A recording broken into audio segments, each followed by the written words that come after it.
अस्सलाम वालेकुम my dear students. I hope आप सब ठीक ठाक होंगे, खैरियत से होंगे। आज का हमारा topic of discussion that is classification of amino acids. Basically आज हम अमाइनो एसिड्स की क्लासिफिकेशंस के ऊपर बात करेंगे। अमाइनो एसिड्स बेसिकली क्या होते हैं? जब बहुत सारे छोटे छोटे अमाइनो एसिड्स आपस में मिलते हैं तो क्या चीज़ बनाते हैं? That is proteins. और ये किस बॉन्ड के ज़रिए से बाइंड होते हैं? That is peptide bond, covalent bond या पेप्टाइड लिंकेज। ठीक हो गया। आज हम अमाइनो एसिड्स की क्लासिफिकेशंस के ऊपर बात करेंगे। अमाइनो एसिड्स की बेसिकली जो क्लासिफिकेशन होती हैं वो दो तरह की होती हैं। Amino acids are classified into two groups. दो ग्रुप्स में हम अमाइनो एसिड्स को क्लासिफाइड करते हैं। First one is standard amino acids, second non standard amino acids. Standard amino acids को आप एसेंशियल अमाइनो एसिड्स भी कहते हैं और प्राइमरी अमाइनो एसिड्स भी कहते हैं। इसके अलावा आप नॉर्मल अमाइनो एसिड्स भी कहते हैं। ठीक हो गया। उसके बाद अगला है non standard amino acid. Non standard amino acids को आप नॉन एसेंशियल अमाइनो एसिड्स कहते हैं। ठीक हो गया। अब स्टैंडर्ड अमाइनो एसिड्स की बात करते हैं हम। स्टैंडर्ड अमाइनो एसिड्स क्या होते हैं? याद रखिएगा कि ये एसेंशियल होते हैं, ये ज़रूरी होते हैं हमारी बॉडी में, ये ज़रूरी होते हैं। जो है तकरीबन हमारी बॉडी में 300 डिफरेंट अमाइनो एसिड्स प्रेजेंट होते हैं। 300 में से 20 अमाइनो एसिड्स आपके एसेंशियल अमाइनो एसिड्स कहलाते हैं, जिसे आप स्टैंडर्ड अमाइनो एसिड्स कहते हैं। एसेंशियल का मतलब होता है ज़रूरी। ठीक हो गया। और इसे आप प्राइमरी अमाइनो एसिड्स भी कहते हैं और नॉर्मल अमाइनो एसिड्स भी कहते हैं। इसका मेन फंक्शंस क्या होता है? स्टैंडर्ड अमाइनो एसिड का या एसेंशियल अमाइनो एसिड्स का या प्राइमरी अमाइनो एसिड या नॉर्मल अमाइनो एसिड्स। इसका मेन फंक्शन होता है कि ये प्रोटीन की सिंथेसिस को फॉर्मेशन करता है। ठीक हो गया। आपसे वाईवी में पूछ सकते हैं या एमसीक्यूज में भी पूछ सकते हैं। याद रखिएगा जो एसेंशियल अमाइनो एसिड्स होते हैं वो प्रोटीन की सिंथेसिस की फॉर्मेशन में हेल्प आउट करते हैं और जो नॉन स्टैंडर्ड अमाइनो एसिड्स होते हैं ये प्रोटीन को रेगुलेट करते हैं, यानी प्रोटीन की एक्टिविटी को चेक करते हैं। इट मीन्स कि कब प्रोटीन ने किस वक्त किस चीज़ के साथ केमिकल रिएक्शन करना है, प्रोटीन ने कब कैल्शियम के साथ बाइंड करना है, प्रोटीन्स ने कब ड्रग्स के साथ बाइंड करना, प्रोटीन्स की एक्टिविटी को चेक करना। ठीक हो गया। ये आपके नॉन स्टैंडर्ड अमाइनो एसिड्स में आते हैं। स्टैंडर्ड अमाइनो एसिड में जस्ट क्या होता है कि प्रोटीन की सिंथेसिस होती है। नॉन स्टैंडर्ड अमाइनो एसिड्स में प्रोटीन्स नहीं बनते बल्कि कोई और फंक्शंस रोल प्ले करता है। ठीक हो गया। मैं कह सकती हूँ only 20 amino acids are called standard amino acids, essential amino acids, primary amino acid and last normal amino acid. इनके 3 नाम से हैं, आप इनको याद कर सकते हैं। ये आपके एमसीक्यूज में भी पूछ सकते हैं कि प्राइमरी अमाइनो एसिड्स कौन से होते हैं, that is standard amino acid. इसी तरह आपसे पूछ सकते हैं नॉर्मल अमाइनो एसिड्स कौन से होते हैं, standard amino acids. They help in the formation of protein synthesis. ये प्रोटीन की सिंथेसिस में फॉर्मेशन में हेल्प आउट करते हैं। ठीक हो गया। प्रोटीन बनाना किसका काम होता है? स्टैंडर्ड अमाइनो एसिड का काम होता है। This is based upon the type of side chain. हम जो स्टैंडर्ड अमाइनो एसिड्स होते हैं हम किसकी बेस पे क्लासीफाई करते हैं? साइड चेन की बेस पे क्लासीफाइड करते हैं। फॉर एग्जांपल हमने फार्मूला पढ़ा था इसका, जो है अमाइनो एसिड्स का, हमने देखा था कि कार्बन के साथ है कार्बोक्सिलिक ग्रुप और इसके साइड पे आपके पास साइड चेन हो और ऊपर आपके पास हाइड्रोजन एटम हो और नीचे आपके पास अमाइनो ग्रुप है। हमने ये फार्मूला देखा था अमाइनो एसिड्स का। ठीक हो गया। अमाइनो एसिड का फार्मूला आ जाए, प्रोटीन का फार्मूला आ जाए, आपने यही ड्रॉ करना है। हमने क्या कहा था कि जो साइड चेन होती है आर होती है, आप इसको वेरिएशन करके चेंज करके आप डिफरेंट 300 अमाइनो एसिड्स बना सकते हैं। आपकी जो हाइड्रोजन एटम है, अमाइनो ग्रुप है, कार्बोक्सिलिक ग्रुप है, ये आपकी सेम रहेगी। आपने इसमें चेंजेस नहीं करना। जस्ट चेंजेस कहाँ पे करनी होती है? आपने साइड चेन में चेंजेस करनी होती है। आर को आप साइड चेन भी कहते हैं या फंक्शनल ग्रुप भी कह सकते हैं या आप इसे चेंजेबल ग्रुप भी कह सकते हैं। ठीक हो गया। हाँ, आर की जगह आप हाइड्रोजन लगा सकते हैं, कार्बन लगा सकते हैं, CH3 bond CH2 bond CH2 bond CH2। आपने इसकी वेरिएशन करनी होती है, आपने इसकी वेरिएशन नहीं करनी होती। और आप चाहें तो इसकी जगह को रिप्लेस भी कर सकते हैं। लाइक एज साइड चेन को आप इधर लिख सकते हैं, कार्बोक्सिलिक ग्रुप को इधर लिख सकते हैं, हाइड्रोजन एटम को आप इधर लिख सकते हैं, अमाइनो ग्रुप को आप इधर लिख सकते हैं। ठीक हो गया। आप इसको रिप्लेस कर सकते हैं बट चीज़ें आपके पास यही रहेंगी। अब मैंने क्या करना है? अब मैंने अमाइनो एसिड्स बनाने हैं। एग्जाम्पल देखिए, amino acids with non polar. Non polar क्या चीज़ होती है? जो पॉजिटिव और नेगेटिव आइंस में कन्वर्ट नहीं होते, डिवाइड नहीं होते, सो उन्हें आप कहते हैं नॉन पोलर।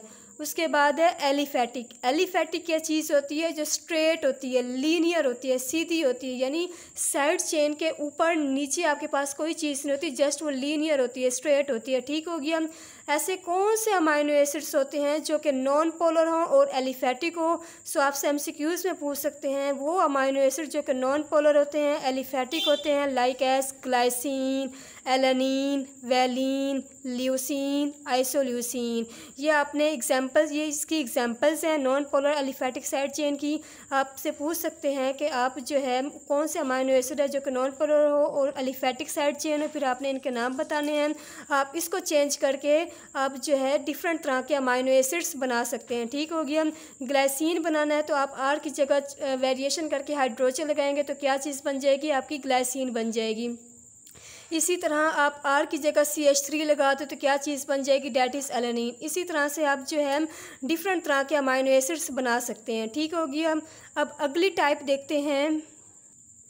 उसके अलावा आपके पास दूसरी टाइप आती है amino acid with aromatic side chain. Aromatic क्या चीज़ होती है?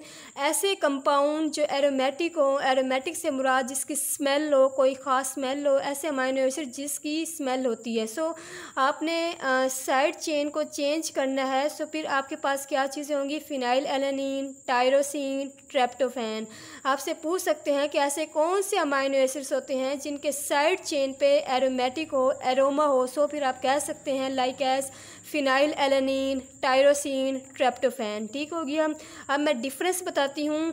ऐसे कौन से अमाइनो एसिड्स होते हैं जो कि नॉन पोलर हों और एलिफैटिक हों। सो फिर आपने कहना है कि ग्लाइसिन, लियोसिन, वैलिन, आइसोल्यूसिन। फिर वो आपसे पूछ सकते हैं ऐसे कौन से अमाइनो एसिड्स होते हैं जिसके साइड चेन पे एरोमेटिक हो, एरोमा हो। फिर आपने बताना है फिनाइल एलानिन, टायरोसिन, ट्रेप्टोफैन। ठीक हो गया। उसके बाद अगला आता है side chain containing hydroxyl group. ऐसे कौन से अमाइनो एसिड्स होते हैं जिसके साइड चेन पे हाइड्रोक्सल ग्रुप अटैच करते हैं आप। ठीक हो गया। साइड चेन से मुराद आर की जगह आपने चेंज करके अमाइनो एसिड्स बनाने हैं। ठीक हो गया। सो लाइक सीरीन हो गया, उसके बाद है थ्रियोनिन हो गया। अमाइनो एसिड्स, ऐसे कौन से अमाइनो एसिड्स हैं जो कि अरोमा हो। ठीक है। Phenyl alanine, tyrosine, tryptophan. ऐसे कौन से अमाइनो एसिड्स होते हैं जिसके साइड पे हाइड्रोक्सल ग्रुप आ जाए तो सीरीन और थ्रियोनिन। आपसे MCQs में पूछ सकते हैं यह, और इसके अलावा जो है वो आपसे वाइवे में भी पूछ सकते हैं। ये लॉन्ग क्वेश्चन के हिसाब से भी बहुत इंपॉर्टेंट है, आपने इसको अच्छे से अटैम्प्ट करना है क्योंकि और ये आपकी SH रट्टा है, इसमें कोई कंसेप्चुअल नहीं है, आपने इसको मेमोराइज़ करना है। ठीक हो गया। अगर आपको फिर भी कोई इशू है तो वो आप क्वेश्चन कर सकते हैं मुझसे। अगली आपके पास आती है amino acids with side chain containing sulphur atom. ऐसे कौन से अमाइनो एसिड्स हैं जिसके साइड चेन पे सल्फर एटम अटैच हो। सो फिर आप उन्हें अमाइनो एसिड जो हैं डिफरेंट अमाइनो एसिड्स बना सकते हैं लाइक एज सिस्टीन, मेथियोनिन। ठीक हो गया। उसके बाद ऐसे कौन से अमाइनो एसिड्स हैं जिसके साइड चेन पे एसिडिक हो। एसिडिक क्या चीज़ होती है? जो 7 से कम होती है, 0 से लेके 6 तक होती है, वो आपकी एसिडिक होती है। जो 7 से ऊपर होती है, इट मीन 7 से जो है 14 तक होती है वो आपकी बेसिक होती है और 7 आपकी न्यूट्रल होती है। ठीक हो गया। मैं आपको यहाँ पे फिर समझा देती हूँ। pH बेसिकली क्या होती है? pH basically power of hydrogen ion होती है। और जो है pH की कितनी टाइप्स होती हैं? pH की बेसिकली 3 टाइप्स होती हैं, एसिडिक, बेसिक, न्यूट्रल। ठीक हो गया। सो अब जो 0 है, ये 7 है और ये 14, ये आपकी बेस है, ये आपकी जो है न्यूट्रल हो गई और ये आपकी एसिडिक हो गई। ठीक हो गया। अब जो 7 से कम होगी वो आपकी एसिडिक होगी और जो 7 से ज़्यादा होगी वो आपकी बेसिक होगी और 7 आपका न्यूट्रल होगा। सो फिर आपने बताना है कि ऐसे कौन से अमाइनो एसिड्स होते हैं जिसके साइड चेन पे एसिडिक होती है। सो फिर आप कह सकते हैं कि this include glutamic acid and aspartic acid. ठीक हो गया। फिर उसके बाद आपने बताना है कि ऐसे कौन से अमाइनो एसिड्स होते हैं जिसके साइड चेन पे बेसिक हो। सो फिर उसके बाद लाइसिन ऑर्जिनिन, हिस्टिडीन। ठीक हो गया। बेसिक आपके लाइसिन, आर्जिनिन और हिस्टिडीन जो है एसिडिक में आपके पास आ जाएगा ग्लूटामिक एसिड और एस्पार्टिक एसिड। ठीक हो गया। ये आपने डिफरेंट इसके टाइप्स हैं। किसकी टाइप्स हैं? स्टैंडर्ड अमाइनो एसिड्स की टाइप हैं। और आपने इसको अच्छे से प्रिपेयर करना है, क्योंकि जो क्लासिफिकेशन होती है वो ऐसा रट्टा होता है और आपने उसको मेमोराइज करना होता है। ठीक हो गया। मैं फिर रिपीट कर देती हूँ। स्टैंडर्ड अमाइनो एसिड्स ऐसे अमाइनो एसिड्स होते हैं जो कि प्रोटीन की सिंथेसिस की फॉर्मेशंस में हेल्प आउट करते हैं। और हमारी बॉडी में कितने अमाइनो एसिड्स होते हैं? तकरीबन 300। उन 300 में से 20 अमाइनो एसिड्स आपके एसेंशियल अमाइनो एसिड्स कहलाते हैं। ठीक हो गया। सो हमारी बॉडी में 20 अमाइनो एसिड्स होंगे तो प्रोटीन प्रॉपर्स बनेंगे। ठीक हो गया। अब वो जो है इसके बाद आपसे वो टाइप्स पूछ सकते हैं कि स्टैंडर्ड अमाइनो एसिड्स की कौन सी टाइप्स होती हैं। सो फिर आपने बताना है कि कुछ ऐसे अमाइनो एसिड्स होते हैं जो कि नॉन पोलर होते हैं और एलिफेटिक होते हैं, like as glycine, alanine, valine, leucine, isoleucine. फिर वो आपसे पूछ सकते हैं कि ऐसे कौन से अमाइनो एसिड्स होते हैं जो कि एरोमेटिक साइड चेन होते हैं, यानी जिसके साइड चेन पे एरोमेटिक हो, एरोमा हो, उसकी स्मेल हो। सो फिर वो अमाइनो एसिड्स कहलाते हैं आपके फिनाइल एलानिन, टायरोसिन, ट्रेप्टोफैन। ऐसे कौन से अमाइनो एसिड्स होते हैं जिसके साइड चेन पे हाइड्रोक्सिल ग्रुप अटैच होता है, so like as serine, threonine. ऐसे कौन से अमाइनो एसिड्स होते हैं जिसके साइड चेन पे सल्फर एटम अटैच होता है, लाइक एज सिस्टीन, मेथियोनिन। फिर ऐसे कौन से अमाइनो एसिड्स होते हैं जो कि एसिडिक साइड चेन होती है, जिसके साइड पे एसिडिक हो। एसिडिक क्या चीज़? Glutamic acid, aspartic acid. ऐसे कौन से अमाइनो एसिड्स होते हैं जो कि जिसके साइड पे बेसिक हो, लाइक एज लाइसिन, ऑर्जिनिन, हिस्टिडीन। याद रखिएगा, नॉन पोलर वो चीज़ होते हैं जो पॉजिटिव और नेगेटिव आयन में कन्वर्ट नहीं होती और डिवाइड भी नहीं होती, और पोलर वो चीज़ होती है जो पॉजिटिव और नेगेटिव आयन में कन्वर्ट होती है। ठीक हो गया। सो ये आपके पास स्टैंडर्ड अमाइनो एसिड्स की टाइप्स हैं। अब उसके बाद अगला आता है नॉन स्टैंडर्ड अमाइनो एसिड्स। आपसे एक क्वेश्चन में इस तरह से पूछ सकते हैं कि right a note on classification of amino acids. तो फिर आपने अमाइनो एसिड्स की क्लासिफिकेशन बतानी है। दो तरह की क्लासिफिकेशन होती है, standard amino acids and non standard amino acid. ठीक हो गया। सो आपने 1 बाय 1 इसको एक्सप्लेन करना है। अब उसके बाद है non standard amino acid. Non standard amino acids ऐसे अमाइनो एसिड्स होते हैं 20 अमाइनो एसिड्स तो आपके एसेंशियल अमाइनो एसिड्स कहलाते हैं। बाकी जो 280 अमाइनो एसिड्स होते हैं ये आपके नॉन एसेंशियल अमाइनो एसिड्स कहलाते हैं, जिसे आप नॉन स्टैंडर्ड अमाइनो एसिड्स भी कहलाते हैं, नॉन स्टैंडर्ड अमाइनो एसिड्स भी कहते हैं। ठीक हो गया। Other 280 amino acids are called non standard amino acids. So इन्हें आप नॉन स्टैंडर्ड अमाइनो एसिड्स भी कहते हैं और नॉन एसेंशियल अमाइनो एसिड्स भी कहते हैं। ठीक हो गया। So they help in regulations of proteins. ये क्या करते हैं? प्रोटीन की सिंथेसिस तो नहीं करते बट प्रोटीन्स की रेगुलेट करते हैं, रेगुलेशन में हेल्प आउट करते हैं। लाइक एज जो है एंजाइमेटिक एक्टिविटी को कंट्रोल करना, प्रोटीन की एक्टिविटी को चेक करना, प्रोटीन ने कब किस वक्त और किस चीज़ के साथ केमिकल रिएक्शन करना है, प्रोटीन ने कब सोडियम के साथ बाइंड होना है, प्रोटीन ने कब कैल्शियम के साथ बाइंड होना है। ठीक हो गया। So but do not take part in protein synthesis. ये प्रोटीन की सिंथेसिस में तो हेल्प आउट नहीं करते बट ये क्या करते हैं? ये रेगुलेट करते हैं। अब आपसे MCQ में पूछेंगे कि नॉन स्टैंडर्ड और स्टैंडर्ड अमाइनो एसिड में डिफरेंस बताएं। सो आपने कहना है कि 20 अमाइनो एसिड्स ऐसे होते हैं जो कि एसेंशियल अमाइनो एसिड्स कहलाती है, हमारी बॉडी के लिए बहुत ज़रूरी होते हैं। इसका मेन फंक्शंस क्या होता है? ये प्रोटीन की सिंथेसिस की फॉर्मेशन में हेल्प आउट करते हैं, डेट्स इट। फिर आपने बताना है नॉन स्टैंडर्ड अमाइनो एसिड्स क्या होते हैं। नॉन स्टैंडर्ड अमाइनो एसिड्स ऐसे अमाइनो एसिड्स होते हैं जो कि प्रोटीन की सिंथेसिस तो नहीं करते बट प्रोटीन की रेगुलेशन में हेल्प आउट करते हैं, लाइक एज कैल्शियम के साथ बाइंड करना, प्रोटीन की एक्टिविटी को चेक करना, किस वक्त प्रोटीन ने कब केमिकल रिएक्शन परफॉर्म करना होता है। और फिर वो आपसे पूछ सकते हैं कि जो प्राइमरी अमाइनो एसिड और नॉर्मल अमाइनो एसिड्स वो किस में आते हैं। सो वो आपके एसेंशियल अमाइनो एसिड्स में आते हैं। ठीक हो गया। उसके बाद फिर अब हम टाइप्स को देख लेते हैं। It has following: citrulline, ornithine और जीनोसक्सिनिक एसिड, बीटा एलानिन।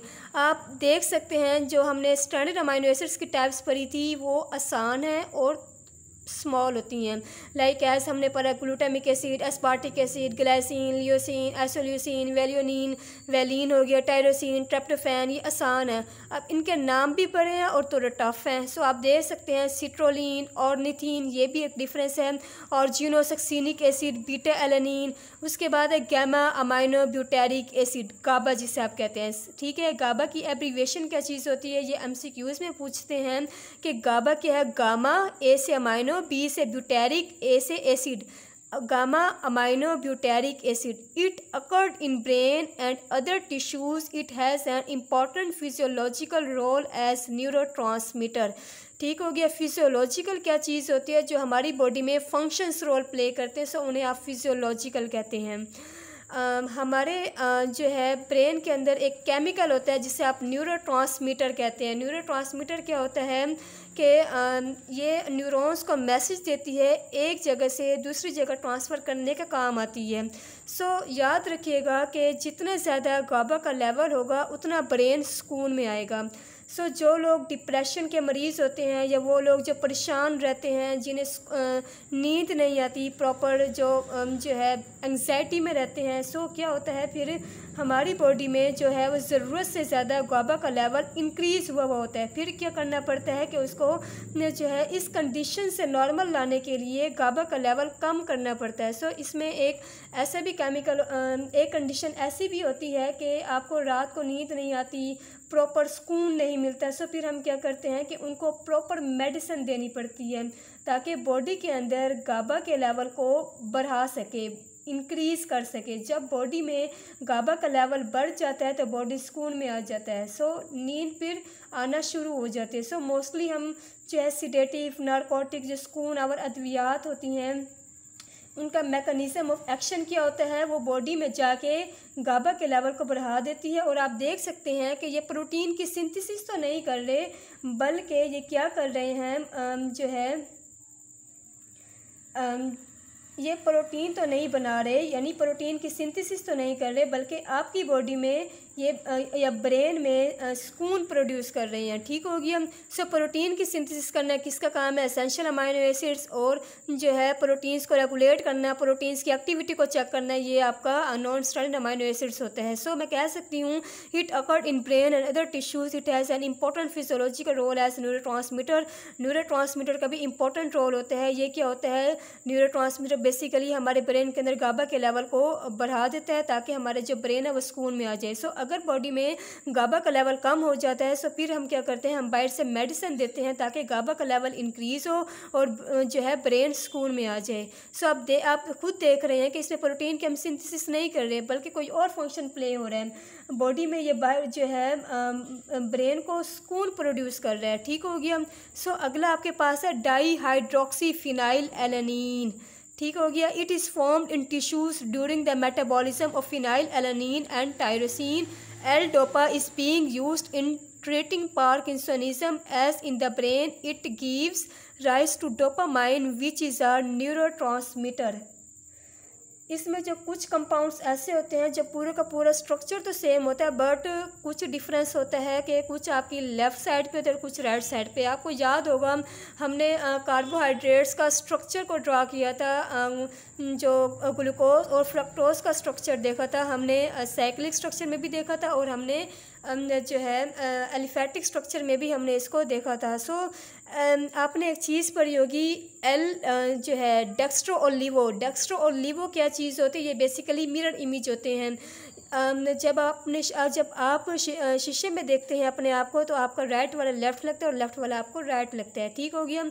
सो ये क्या करता है, L-DOPA जो है, L-DOPA क्या करता है, L-DOPA का काम ये होता है कि ये एक मेडिसिन होती है जो कि पार्किंसोनिज्म के पेशेंट को दी जाती है।